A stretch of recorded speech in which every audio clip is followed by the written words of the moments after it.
It's Thursday, 8 p.m. Eastern time. So you know what time it is. It is time for the Real Money Coach. Listen, I am beyond ecstatic tonight. I am so I'm just excited, everybody. Listen, you know how we do on the Real Money Coach. Please type in the chat box where you are listening from. Now, listen, we have people that listen from all over the globe. So we want to know where you're listening from tonight. I know that we are, I know that, this is a couple days before the holiday, and many of you are probably starting your holiday plans already. Well, let me do this. I know I was raised by a great father. I had some great men in my life. You're going to meet one of them tonight, as a matter of fact. But I have to do this. I have to give a shout out to my lovely wife. Her birthday is the 4th of July. I'm not going to tell you how old she is because she looks 35.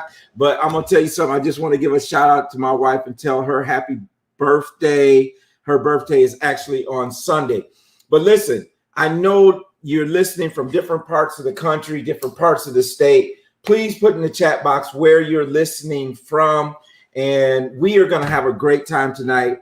We are going to be talking about a man who has been in this field of financial literacy, financial education for as far back as I can remember. Listen, we got Von Clement from Keller, Texas, the Dallas area. Thank you for being with us, Von. We appreciate it.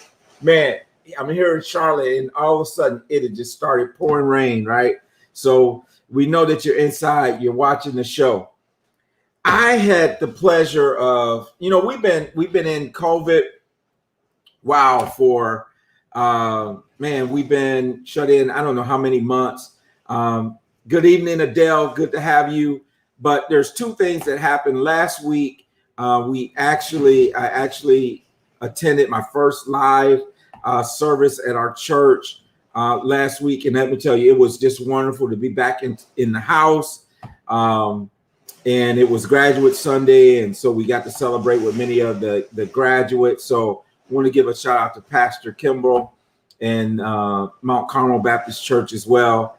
And the other thing I got to do this week is, as you guys know, a great mentor of mine is actually Dr. George Frazier.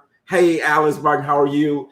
George was speaking over in Raleigh at the it's a program that Ryan Ray, who's been on our show, it's called the Year of the Black Entrepreneur.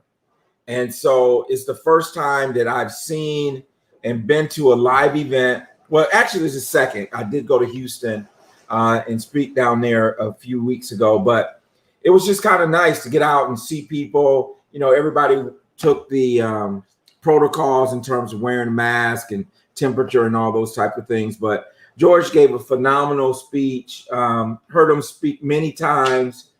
He shared some things that I had not seen and heard from him before. So it was really good. And I think what I'm going to do right now is I'm going to bring on my co-host, Mrs. Michelle Mitchell. She is going to be the co-host with me. And maybe we'll just unpack a few of the things that George talked about. Chad Lawson, thank you for being here. This brother Chad, I love him because he's a Michigan fan in the teeth of the tiger down there in Columbus, Ohio. But listen, Chad, good to have you here, brother. Miss you, man. Great to have you listening in. So let's bring on Michelle Mitchell of Mitchell Consulting. Michelle, how you doing? And how are you, Tony? I'm doing well. I'm doing good. Yeah. And I'm just looking out my office window here, and it is coming down. Is it? Dog, my grass needed it because it's been hot here in Charlotte. It's been hot. Yeah, it's been raining a lot here too. So really, we haven't gotten much rain, but it's kind of good to get some, get a little water on that grass, kind of help my water bill out a little bit, right? Right. Listen, Michelle, tonight, we got a very special guest. You guys are from the same hometown, and so we'll kind of unpack that a little bit later. But Michelle, I went to this event, and Dr. Frazier was talking about a few things that I thought was really, really deep. And, and I think it's good to kind of go back and kind of revisit some of these things. But here's one of the things that he talked about. He said that there's 2.6 million Black-owned businesses. Mm. And here's the thing that's kind of surprising. 111,000 of them actually employ someone other than the business owner. I believe that. That's a small number, right? Yes. And here's the thing, Michelle, that's up 17% from what it was 5 years ago. Okay. And the revenue of those businesses have increased about 82%. And so I just kind of thought it was interesting how we have a lot of solopreneurs. Yes. People who are, and you may say a solopreneur could be a barbershop, or it could be a beauty shop, or a gig employee, right? Yeah, Uber, DoorDash, those type of things. But it's interesting. Yeah. Mm-hmm. It's interesting that we're not employing as many people. Right. And I'm looking at the chat box here. I don't know if you see that, but somebody named Von Clement said hello to Michelle. Adele Ryan said hello to Michelle. I told you, Michelle, the audience likes Michelle. What's up? Right? Hello, audience. But here's the thing, Michelle. I think we got to get to the point where every culture, Asian, and this is some statistic that will show, it's the number one employer of Asian people. Mm-hmm. And a lot of cultures become the number one employer of their own people. Mm-hmm. We haven't gotten there yet. And, one of the missions that I have when I'm coaching businesses and that type of thing is helping them to get scale so that they're to the point where they can be a provider of a job, right? So that there's job security, be a provider of a job. What do you think in your coaching and what you're doing? Yeah. What do you see? Yeah. So in my coaching, we do a lot of work with developing the CEO mindset. So anyone can start a business. You have an expertise in something and you want to share it with the world. And in return for that, you get paid for doing that, right? But what most people don't understand is that if you don't begin to scale, you become a very, very good technician and you're not a business owner. So you need to make the choice. Am I going to be a business owner or am I going to be the best technician out here? Yeah. That's the problem that we have. We stay in technician mode and not business mode. Well, so what happens a lot of times is, and I think about Robert Kiyosaki and his 4 quadrants, right? Mm-hmm. You got EB, and you got, SI. And so what happens is we go from being an employee. Yep. Right. So I'm an employee. Mm-hmm. And then my next step is I become a business owner. Mm-hmm. But really what I do is I own a job, right? Yes. I don't own a business. I own a job. You have many employers. That's what you have. Right. Not a business. And then, but you need a system. Mm-hmm. When you have a system, now you have a business, right? Because, and it's like, if you don't have a system, you don't have a business. And so you have system. And I think, and then you become an investor. So really that is kind of the evolution of this thing we call employment. Mm-hmm. Is that go from employer to business owner to having a system to being an investor. Yes. And when you think about it, look at Jeff Bezos, look at Microsoft. Help me out. Microsoft. My the owner is not Gates. Yeah. Bill Gates. Mm-hmm. They have moved from being employee to owning a business to the system, and now they're just an investor.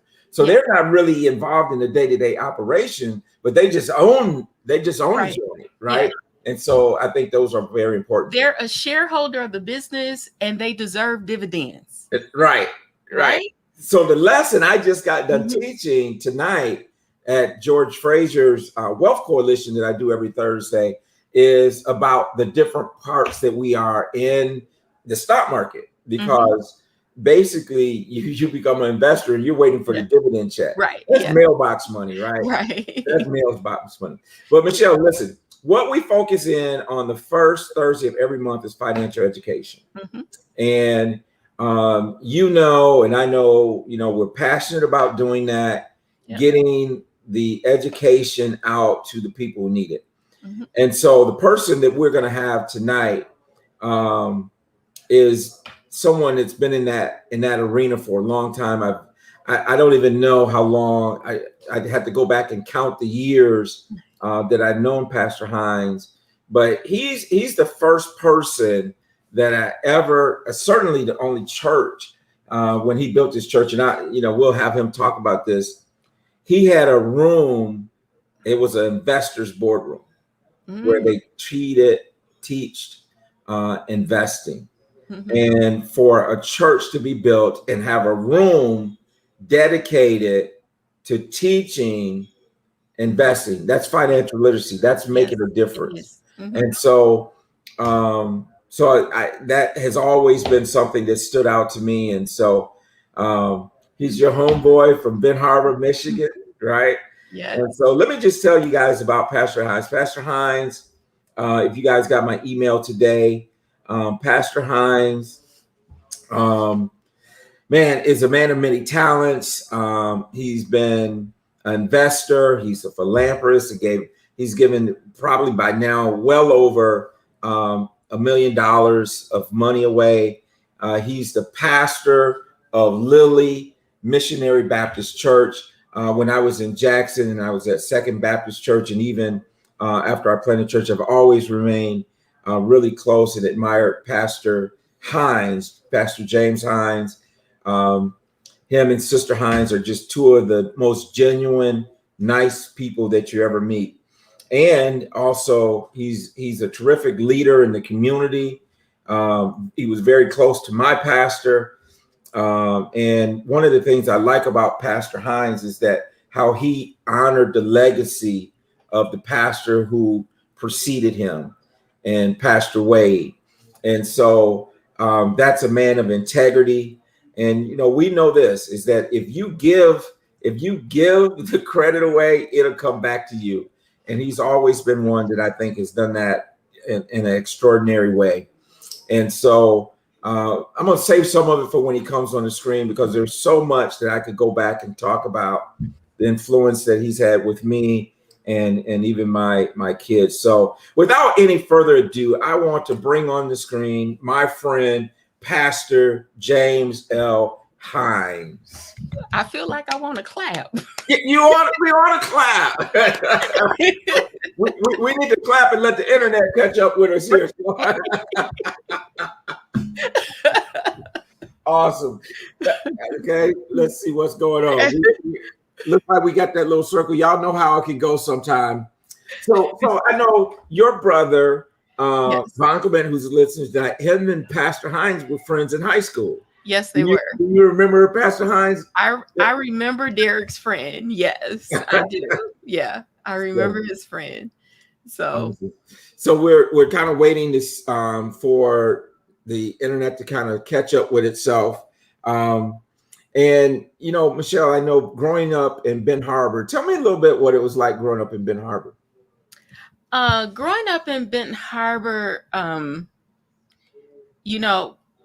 me growing up in Benton Harbor, I didn't grow up in Benton Harbor. I grew up in Jesse's house. So in Jesse's house, we did things a little bit different than everybody else. All right. Everybody wasn't my friend and everybody couldn't come to my house. But my mother was very kind and caring to everyone. Yeah. So, even though I'm a Baptist girl, we grew up in church because my mom ran the youth department, the choir department, the everything. So we were always at church. And we always had fellowship with other churches. Mm-hmm. So I feel like I want to remember that maybe he went when he was in Benton Harbor. I'm trying to remember the church he went to, but was it Ebenezer? No, that was my uncle. My Oh, father okay. pastored Pleasant Grove on Main Street. Okay. Yeah. Well, I grew up at Pilgrim Rest on Main Street. So yes. When I first remember Pilgrim Rest, Reverend Very was there. Yes. I mean, and I know that you guys were there before Reverend Very was there, and your mother was very kind. I remember when we were in college, you and Lisa were roommates, and we stayed at your mom's house. And I remember it, very, very kind. Reverend Hines? Yes. Reverend Hines, welcome to the Real Money Coach. Well, I'm enjoying it. Good. I first want to thank God for your gift in trying to lift people financially. Yes. It is one of the true ministries of the Bible. That's why God talked about it so much. And I'm waiting for you all to come back because I enjoyed seeing your pictures. I know it's just a God time. It's the season. I tell people, no money, no ministry. Right. No money in the saints' pockets. No great work in the church. Yep. Right. And if we can empower the people, we can change the direction that we headed. And I know that's one of the reasons God sent me and planted me in this city and called me into the work that he's called me into. I've always been discouraged. I went to conventions for years, and every year, the people who had the miracle, the power to bring about change, repeated the same problem year after year. I've never gone to one convention and they said we had enough money. Right. They always said we needed money. Right. And I says, man, I'm 60 this year. It seemed like my lifetime, the problem should have been taken care of, or a plan should have been instituted to complete or put a period after that statement. We no longer need money. And then we've become self-sufficient. Yes. Yeah. I guess that's, it's interesting. I don't know if you know Dr. DeForest out of New Jersey, but he wrote a book about being debt-free. And when he was on our show, one of the things he said that made him, and he has a mission to reduce debt, right? And so, but he said what happened to him, Pastor Hines, and when you were saying that, it just reminded me of the conversation I had with him. He said that he walked into the church one day and he realized that the church was doing well, but the people in the pews were poor. Right. The people in the pews were up to their necks in debt. And he said, how can we brag about how well the church is doing financially when the people in the pews were under so much debt? And he said that he had to change that. And so he created a movement called Debt Free. And so, but what you're saying just kind of reminds us that the people are the church. Yeah. And if the people aren't doing well financially, then what is that saying about the church? And so, very interesting. 30 years ago, God gave me a statement to ask people as I encountered them from all different walks of life. And my question would always be, how should a young man save his money? And I was blessed to meet a president of the United States, Bill Clinton. And he said something to me. I asked him that question, and he said, pay as you go. He said, that's how I brought this country out of debt. And I've just been cataloging. I'm going to put a book together, like the young man that wrote the book, Napoleon Hill. He interviewed all these millionaires. And I've just The greatest advice I ever got about how should a young man save his money was one of the richest men I ever pastored. God bless his soul, Brother Woodard.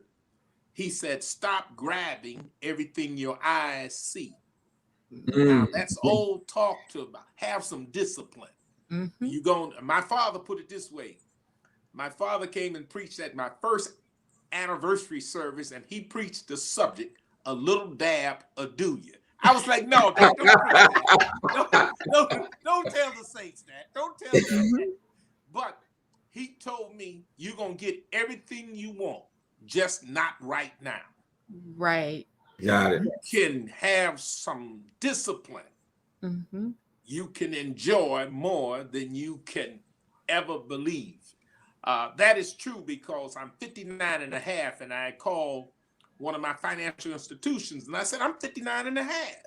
And I want to plant in my children in my church Roth accounts, and I want to use this Roth money.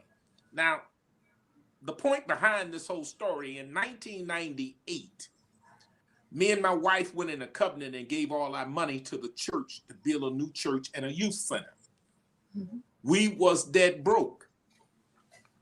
In March the 23rd of 1999, I was able to collect $2,000 and open a Roth account. Today, I'm able to withdraw from that Roth. I had a handful of young teenagers come over my house and said, all of you that work, I will match you up to $1,000 if you get in a Roth account. And I was transparent with them, showing them what they seen was a whole lot of money. Now, I don't want to say that number, but all the teenagers know. And I says, I'm trying to inspire something that you can stop so you won't repeat it in your family. Your parents do not have money conversations with you all. Right. You only hear money discussed in a negative way. Yes. We don't have enough. We need some more. But money don't grow on trees and all that kind of stuff. Yeah. Money do grow on trees. You just got to cut them down and sell them. Right. It's paper. It's paper. Right. You know, it's so interesting, Pastor Hines, because I have here off of your website, and I'm proud of this because I was involved in this. This is dated March 19th, 1989. Pastor James Hines and Sister Leontine Hines gave to the Lilly Church family a sum of $100,000, $50,000 to be paid on the 21st, and $50,000 to come from a life insurance retirement plan that I put in place for you guys. And we have the policy number here. And I said, you know, to be a part of that history changing event. See, we were seeing that being done to Kenneth Copeland Ministries. We were seeing it being done to a lot of different places. But I remember us having that conversation, and you said, if they can do it for their churches, I can do it for mine. And you've always been one to lead the way. And that's one of the things, and you know, you remember Pastor Williams, obviously. Pastor Williams told me that Sister Virgil Brown, Pastor Reverend George Brown's wife said, I'd rather see a sermon than hear one. And that's what I see with you. You're leading the way by example. Let me tell you about three men that affected my life, that birthed something in me that I didn't know it was impregnation in my spirit. I was a program analyst for Consumers Energy. And at work in 1987, I read a newspaper story in Wall Street about Bill Gates giving $1 million away. And I said, at the time I wasn't a pastor, I had no idea of being a pastor. I said, God, I want to give away $1 million before I die. And if you could help me do that I could glorify your name. Just said that prayer, forgot all about it. 6 months later, I'm the interim pastor. 3 months later, I'm the pastor. Starts off to a 35-year career pastoring. But I knew if a man who had millions, and at that time he was the richest man in the world. Mm-hmm. It seemed like he was doing a great job of giving away 1 million. I knew if what God could give me, I would honor God by blessing his people and giving them an image. It's not across the street, but it's in your house. We have to model and see stuff so we can be. As you can see behind me, I have a picture of President Obama and Michelle Obama in my house. Wow. It's a picture, the model to my children. You can lead the way if you can see people who look like you. Right. And so that's what we have to do as financial coaches, is to make people believe. I always had a problem. The church always, children got stolen away from the image of the player, the drug dealer in our community. But they really couldn't see nothing else in the church. Right. 300 people taking up a $200 offering. Right. Are you really? Yeah. You know, and so I come to rewrite the script. Because I believe, Lord, if you can trust me with it, I can really honor you. And so that's been my big thing about giving money and so on in life. Bill Gates, the other one was a man named Tony Hurst. He was a man that gave me $1 million in this town. Yep. And I asked him one day, I says, hey, what do you do for a living? He said, I give away money. And I go, what kind of life is that? He said, it's a good one. He eventually put me on his foundational board. It was just me and him, and we gave away $600,000 every year for about the last 20 years. Wow. Yeah. And people didn't know I was one of the people that he would send out to investigate, and he would say, is it good soil? And I'd come back and say, nay or yay, or we would write the check. And he really helped birth in me to be a giver that God had called me to be. I always said that I'm going to live the life of the millionaire, but my children and grandchildren will be the millionaire because of the seeds God has given me. They're $1 million seeds. Right. And I'm cultivating them. Right. See, the problem, Pastor Hines, is too many of us are eating the seeds. Right. And so when you think about our people in people in general, we know how to get money, right? We know how to we know how to hustle. We know how to work. I mean, look in your family. How many mothers and grandmothers, single mothers and fathers and the like work 2 and 3 jobs to make sure that the family's taken care of. We know how to go out and get money. Right. But it's not about what you get. It's about how much you keep. Yes. And then how much can you give away? Let me say it this way. This is what God gave me. Poor people spend their money, and what they have left, they invest. Rich people invest their money, and then they spend what they have left. Yes. Right. And I'm trying to change that mentality. When I raised my kids up, I always taught them 3 things: give, save, and invest. Now they are adults now, and they still remember that speech. Daddy taught us 3 things: give money, save money, and invest money. Right. I would tell them, if you got a check, you have to honor God with 10%, give your sibling 10%, and you have to save 50%. And I would come behind and match them if they would put all the money in the Roth.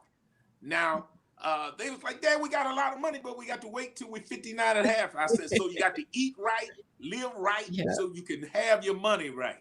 Right. Well, and that's so good. And I remember having a conversation with you about investing, and I can remember you said when you would go and preach at different places and they give you that honorarium, that each one of those checks you would save. Yeah. You wouldn't spend those. You may not even ever remember telling me that, but I remember you saying that. And you know, you remind me of a book. You know, one of the great books to read, and we actually had all our kids read it. It's The Richest Man in Babylon by by Richard Clausen. Mm-hmm. And The Richest Man in Babylon, for those of you who may not have read it, it is about giving away the first 10%. Now, this is a fictitious book taking place in Babylon, but we know that giving for us as believers is to give the 10% in the tithe, right? And then save 10%, and then you pay yourself and invest, and then you live off the 70. And so often what's happening is that we're not doing that. We're spending everything we have. Yeah. And then we run out of money before the month is even over. So we got more month than we have money. and so what we are about, and I want to find out a little bit more about what you're doing in financial education. We're out there, and we're through the Real Money Coach and through the WINS program with Dr. Frazier, and we're about bringing financial education. And we know that every great movement in our community started where? In the church. Started in the church. Whether we're talking civil rights movement or whatever we're talking about, it came through the church. And we know that if we're going to affect these coming generations and close this thing we call the racial wealth gap, that the church has to be a central part of that. So I would just like to hear a little from you in terms of what you're doing. I mentioned it before you came in the air, your investment room. I remember when the Lilly Mission Center opened and you had that investment room. That was the first time that I had seen where it wasn't taboo to talk about money at church. All we hear is, would a man rob God? I mean, I know y'all can finish that, right? Yeah. Oh yeah. But it's more than that. It's not about would a man rob God, but what type of steward are we over everything? Well, the scripture says in Proverbs 17:16, what good is money in the hands of a fool who don't want wisdom? Mm-hmm. In other words, I'm not going to give people money who don't take the wisdom. Mm-hmm. I have this thing with my young people and my church people. You want what's in my pocket, but you need to take what's in my head. Right. And so the investment room was a message. If you invest, you'll change the culture. Mm-hmm. How did a 33-year-old young man walk in a church and says, here's $100,000? That has never been heard of. And I knew that was shockwaves. I first went around and asked people, because the scripture says there's safety among counsel. And I asked from laymen to pastors, should me and my wife give all this money away? Some of them says, how much money? When I told them the number, they couldn't believe it. Mm-hmm. And so then I knew it was going to be a problem about belief. How did I get the money? Mm-hmm. And I used a track record. I didn't understand what God was doing to me, but he blessed me through my father-in-law. When I was dating Leontine, who's my wife, I've been in love with her 45 years. I've been married to her 33. He gave me a can that had a hole in it, and I put change in it. And we would open the can up at the end of the year and have about $1,100 to $1,200. And so then I figured out if I'd save $2.74 a day, it would be $1,010 a year. Mm-hmm. And so I started every year saving all of my change and $2.74. And I would take my kids down to the Citizen Bank at the time in Jackson, Michigan, and would tell them, I'm not going to buy you any Christmas toys because grandma's going to do that. Your auntie's going to do that. We're going to go see the change lady. And my kids today, the woman is up in age, they still call her the change.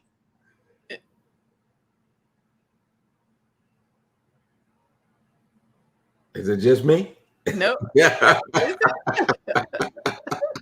He was talking about the change lady. Yeah. So I love that.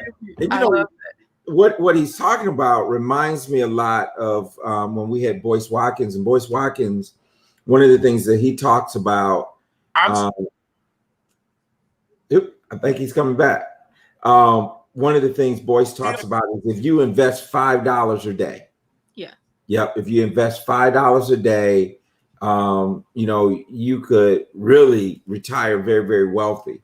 And we don't break things down into those simple numbers. Simple numbers. I believe in dividing things by the smallest denominator. Yeah. Right? And then if we can learn how to do that, I think it puts us in a much better position.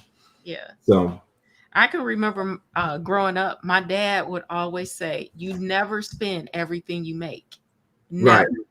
Right. And my daddy always has something extra in his pocket that he wasn't going to spend. Yeah. So I'm the same way. I'm never going to spend everything I make. I'm going to hang on to something. Yeah. Go ahead, Pastor Hines. Yeah, go ahead. No, I'm sorry. The internet left me off, but the key was I trained myself. I saved. I got $50,000. Well, $6,000 with CDs over the years, and I walked in my church on my anniversary and says, God told me to give you $100,000 and to build a center to change the lives of children. And I knew that was challenging to them because we was $1,100 or $1,200 Sunday morning offering church. And for them to see a young man stand before them and says, here's $100,000. But I have to give all the credit to my wife because in the middle of the night, I asked her, can I give our life savings away? And she said something that changed the direction of my life and ministry. She said, we've come here poor, we can leave here poor.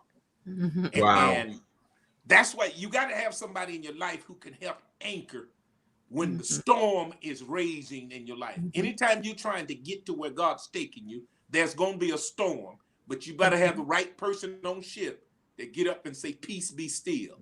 Christ rose up in my wife in that middle of the night and assured me that giving away the money was not a deal breaker in the romance. And it caused me to walk with strength before those people when they really needed to see somebody who cared for them and not for themselves. And God told me to build something. I said, well, I figured I could go back to work if we could build $1 million church. And he told me, build something that you know you can't pay for. So when it's paid for, you know it's me. And God brought that to conclusion during the pandemic. We paid off the church a total of came to about $11 million. Wow. And I thank God because it was just him. I wasn't pastoring a 50,000 congregation membership. Can't nobody take the credit but God. He touched people's hearts from General Colin Powell to people in Australia sent money to help me with what God had assigned my hands. And so I've been trying to write a book. The first book came out called I Believed Him, to give people the faith and the courage to trust God. If he told you to do it, just do it. He didn't tell us to be successful. He told us to be faithful. And that's where I was getting my wires twisted. I thought God wanted me to be successful. He wanted me to be faithful. Some people lose their children by raising them in the church, but that's the faith part of it. And so I tell people, if we can raise up a generation of wealth, I'm going to sow into my children in my church. I'm counseling them, one-on-one discipleship. Children are asking every questions from, what about interest, Pastor Hines? I'm going, that is really the eighth wonder of the world, compounding interest. Correct. Well, and what Einstein said with that, he said that interest is the eighth wonder of the world. He who understands it earns it. He that doesn't pays it.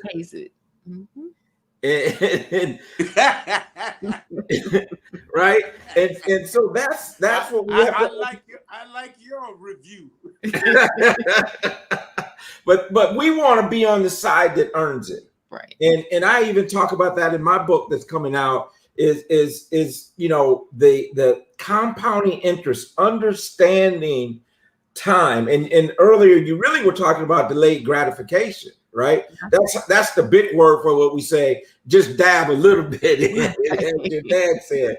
It's delayed gratification. If we can delay that gratification and be able to look down the road and see have that vision, right, of what can happen and the possibilities of what can be. And so, and the thing is, people don't understand that if you just start, eventually you won't even miss that money that you're putting away, right? right. You just have to start, and then you can add to it as you go. But first, you just got to start. Yeah. What someone said it like this, Michelle. I read this quote in it the other day, and I changed it around. Right, the quote was, "You don't have to." It may have been King. You might know this, Pastor. You don't have to be great to start, but you got to start to be great. Right? Exactly. Yeah. You don't have to be rich to save, but you got to save to be rich. To be rich, right? Right. And so it all begins with having a made up mind, and deciding what you're going to do. Yeah, it's a decision. And then surrounding yourself with people who can support that decision, right? So like he was talking about with Sister Hines, when he said that he wanted to give away 100,000, I don't know how my wife would react. But if you say you're going to give away $100,000, and I know how she would, because if she felt like it was God telling me that, I mean, she supported everything I've ever done. But all jokes aside, you have to have and be on one accord, right? Yes, you do. You have especially with your spouse, right? Yeah. Because if you're going to give and you're going to do some of the things to get where you want to be financially, you can't be at opposite ends, right? You gotta have a commonality. You gotta have common goals. You gotta have the same vision. You gotta have the same vision. You gotta have the same vision. Because without vision, the marriage don't work. Right. I tell my church this way, and without people, the vision perish. Right. Right. Yeah. Yeah, that's a big twist, isn't it? Yes, that's the James gospel.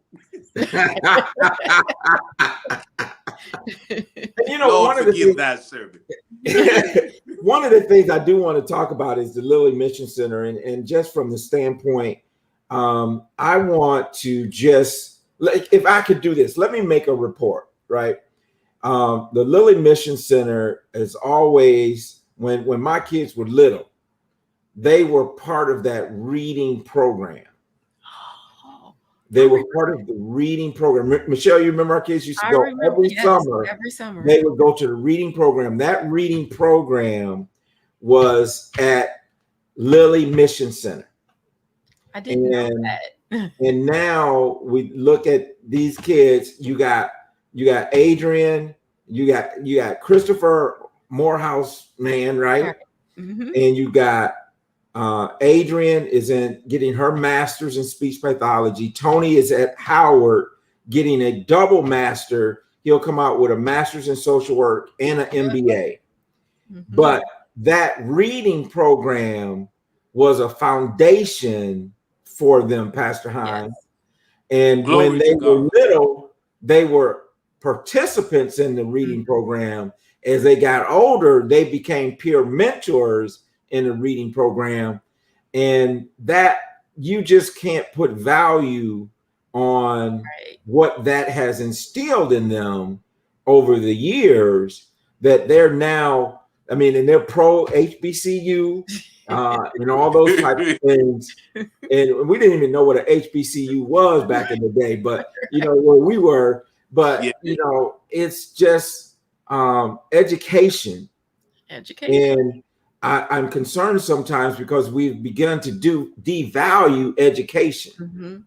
And I think we have to go back to making sure that our children know the fundamentals, reading. When we came up, it was reading, writing, And arithmetic. Well, go ahead, Pastor. My father couldn't read and write, and his whole desire was to learn how to read his name. Wow. I named my son after my father because my father was such a great man to me. My son Joseph climbed the ladder academic and athletic. Yes. He's a graduate in an economic from the way he says, the Ohio State University. And I say to people, my father used to tell me, the smaller the house, the bigger the TV. The bigger the house, bigger the library. Right. And so it really impregnated my spirit to teach the church three areas: financial literacy, reading, and math. Math was my strength. Reading was my wife, and writing. I joke with my children. I used to write their mother love letters, and she would send them back with red marks, subject and verb agreement, not correct. But it was to say to them, don't let no one cheat you in learning how to express yourself written. God took a man and sent him to Pharaoh's court to learn how to read and write, and sent him to a desert to lead the people, but to record the story. We now call that the first 5 books of the Bible. Right. And so I think the church needs to invest in the people financially and educationally. And God is taking the people to impregnate the church. And so Money Coach is doing a tremendous job. My prayer is that God will increase and enlarge its borders, that people can hear real stories and can identify with people who look like them and live like them and know it's possible. And so, hey, man, my hat's off to you. Man, my spirit is encouraged. You don't really know I just thank God for this, because I just had a sit-down conversation with children at my house. I says, the being is not the end unless I fail to make the turn. And I'm at that turn in my life. And I really want to see millionaires come out of my church and not have to ask for an offering, but let's give the offering. I want to be the church to plant churches, to pay for tuition, to go to school, to change ministry. I don't want to be on the receiving end. I want to be on the giving end. Jesus said it best. Remember what the Lord Jesus said: it's better to give than it is to receive. And here's the thing, man, the Bible is true. I mean, you could take Tony Robbins, you could take all these self-help books. The principles come from the Word of God. Now they may take them, they rearrange them, they rewrite them to put all these words, but them principles come back to this Bible that we believe in. And here is Kathy White saying, praise God for this session. Shout out to Sister Kathy White. Good to see her tuning in tonight. And of course, you know, her dad was very special to both of us, obviously, Pastor A.P. Williams. So Pastor Hines, tell us a little bit about what you're doing with the Minute Ministry. And we've had some conversations, and I don't know if I shared with you, but, you know, our desire for what we're doing is to make the Real Money Coach, to lack of a better way of an analogy, we're going to be the Dave Ramsey in the Black community, right? So that they can see people that look like us, that learn from us, because we learn different and all those type of things. And one time you told me, we were in the car together, and you said to me, thank you. And I said, for what? And you said, for just doing what I was doing, you know, back then at State Farm, because we need to see examples. And that's what you are, again, is your example. But I want to hear a little bit more about what you're doing with the Money Minute Ministry. I know you're doing some things with Chain Lake. You got something coming up in a couple weeks. So tell us a little bit about that. Well, God has enlarged my borders and birthed me to take it outside of the walls of the church. The pandemic pushed me to where God wanted me to be.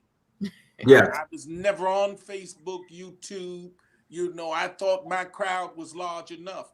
And so God started a money minute ministry that it's wisdom about money. It's 7 to 12 minutes every Saturday. Young people don't want to be compelled until they mature to watch something more than 5 minutes. And so right. I give money minute wisdom. People call in. I address their needs. They meet with me. I teach people, walk them to the banks and build relationships with loan officers. I help people to get out of renting, get into mortgage, to empower themselves financially. And so that's what the Money Minute Ministry is all about. It's only minutes to impregnate your spirit and make you believe that you're more than what you think you are. I tell people all the time, life don't have an elevator. We all got to take the steps, and it's hard work, but we're built for that. Work ethic is our name. We picked the cotton. We took care of their children. Everything they gave us, we made more out of it. So why are we still being the tail and not the head? And I'm just trying to change people that says, my mother couldn't read and my father couldn't write, but they sent me to college and I got a college education. I made my children believe that we was better than athletes. We was the better students in the classroom. And they became evidence of that. I tell my kids all the time, you are my certificate of my calling. If a man cannot run on his own, how can he? Absolutely. So I'm gonna wait for his internet to come back up because I want to ask him about this college thing again. Right. So it's great. I don't know how this kind of, God just kind of works things out. So he'll say a little bit, and then you can talk about it, and then he come back and we say a little more about it. And God is just kind of orchestrating this, right? Right. God is the programmer here, and we're just kind of following along and glad to do it. And so as soon as you come back, we'll finish that up a little bit. So Michelle, what do you think so far? I mean, great wisdom. I didn't know that. I didn't know your children was going to his church every summer, but I knew they were going to the reading program. That was amazing. Because my best friend is his wife. So so I knew that, but I didn't know you were at I didn't know it was at Pastor Hines' church. And what he's saying about the church is so true. You have to help the people of the church. It's not about what the church has. Yes, the church is well off, but are the people? Right. So we got to take this to the church. I mean, you've done the financial literacy at churches. I've done financial literacy classes at churches, but that's where our people are. Right. That's where people are gathered. Yes. That's where that's been a cornerstone in our community has been the church. Yes. And so when we can bring economic empowerment, when we can bring financial empowerment, along with what we've always done, the spiritual side, right? So now with the pandemic, like Pastor was just saying, it has opened him up now to a whole nother group of people because now you're online. You have no borders, right? You have no borders with your message. So I mean, it's amazing to me that. The pandemic caused us to come in, but really we went out even more. You know what I'm saying? Yeah, exactly. Because prior to COVID, we were doing classes. I mean, I was I think I was in 7 different churches in 2019. 7 different churches. We did our program in, and when the pandemic started, we were at We and Mount Carmel Baptist Church was one of the first. Our church was one of the first as far as the WINS Financial Literacy Center. And then we were at another mega church here, the Park Church, Bishop Alexander. Want to give him a shout out. He's won the presidential award, voluntary award. So we were doing a class there. We were in the middle of launching at New Birth in Atlanta, and the pandemic happened.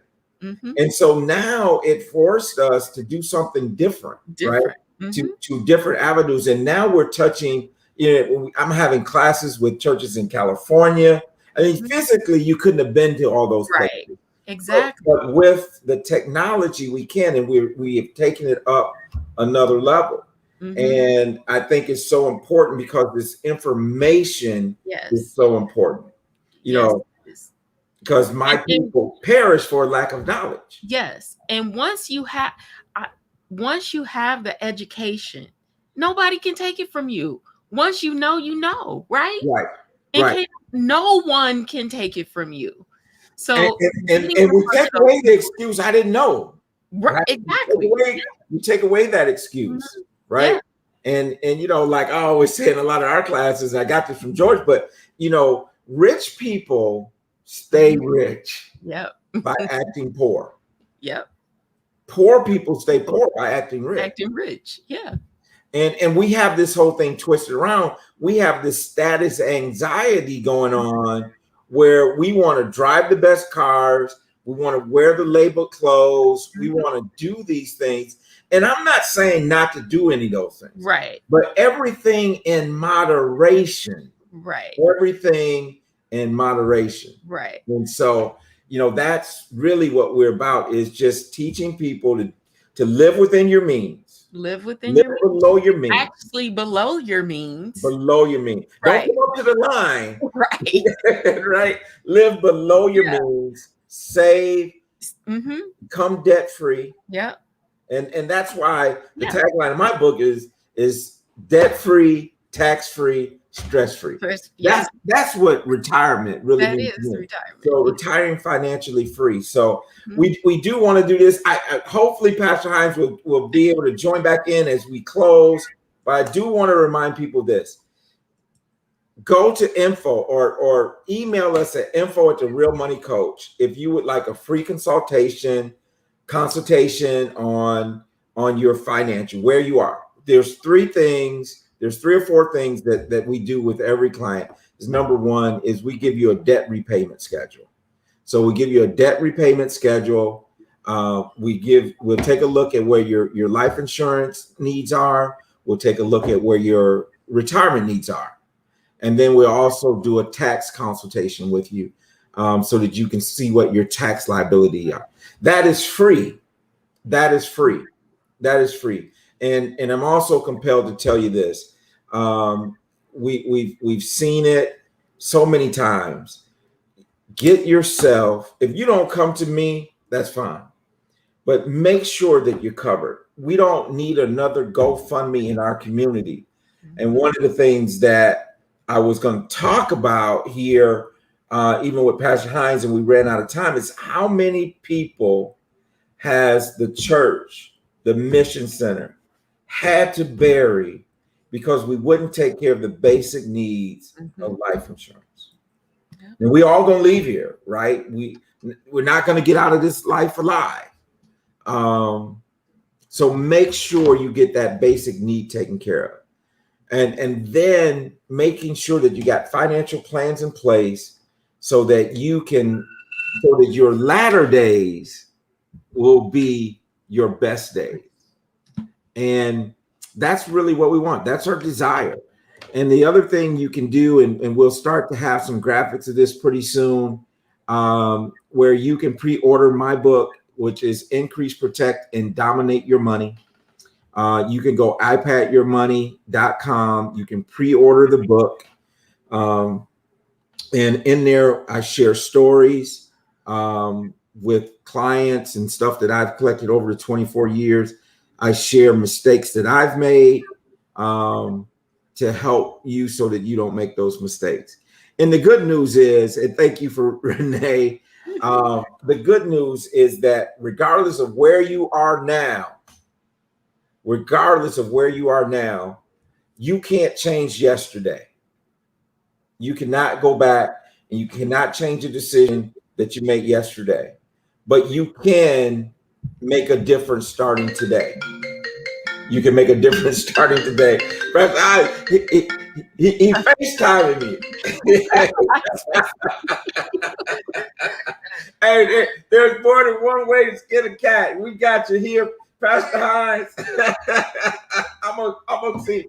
Can y'all see that? Listen, this is the first, right? I don't know if y'all can see that, but I got Pastor Hines on FaceTime.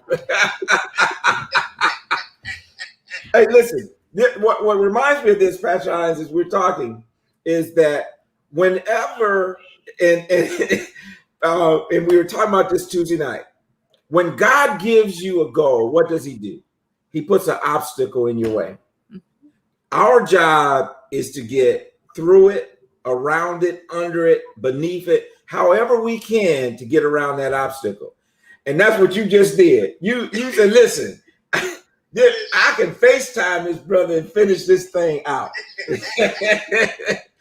Now, the one thing I was going to give you a little hard time about tonight, Pastor Hines, was this. The thing I was going to tell you, you said you went to college, right? You said you went to college. I don't know how I can do this. But you said you went to college. But you went to some place called Central Michigan. And Michelle and I are Broncos, man. We went to Western. I don't know if we really classify that as college. Is it a real college or is it a junior college? What is Central? That's probably why the connection is bad. You know, and I'll tell you like I tell the people that give me a hard time about my son going to Ohio State. I said sinners need help. Well, listen, Pastor Hines, let me tell you this. It was absolutely a pleasure for me to have you on The Real Money Coach. And this has been a long time coming. I've admired your work for a long time. And when I was seeing more of the stuff on social media, I wasn't even on Facebook. I mean, they opened up a Facebook for me not too long ago, right? They say, well, you got to get on right. And they still telling me I got to get on Instagram. I'm like, man, I'm trying a hard time keeping up with Facebook and LinkedIn, right? But I do want to say it's a long time coming, and I do think that we've worked together in the past, and I think there's room for us to continue because we have the same mission. We have the same mission. We bring different gifts to it. My history with you, and I just want to say this publicly. You have always been such a supporter. You were there when I preached my first trial sermon, and you were in the pulpit saying amen the whole night. I don't know how long that sermon was, but I remember when you took the mic, you said, you're going to be all right. You're going to be all right. And I remember March 18th, sermon was, you came to hear the man, but you missed the message. And mercy. And so often we're still missing the message. Mm-hmm.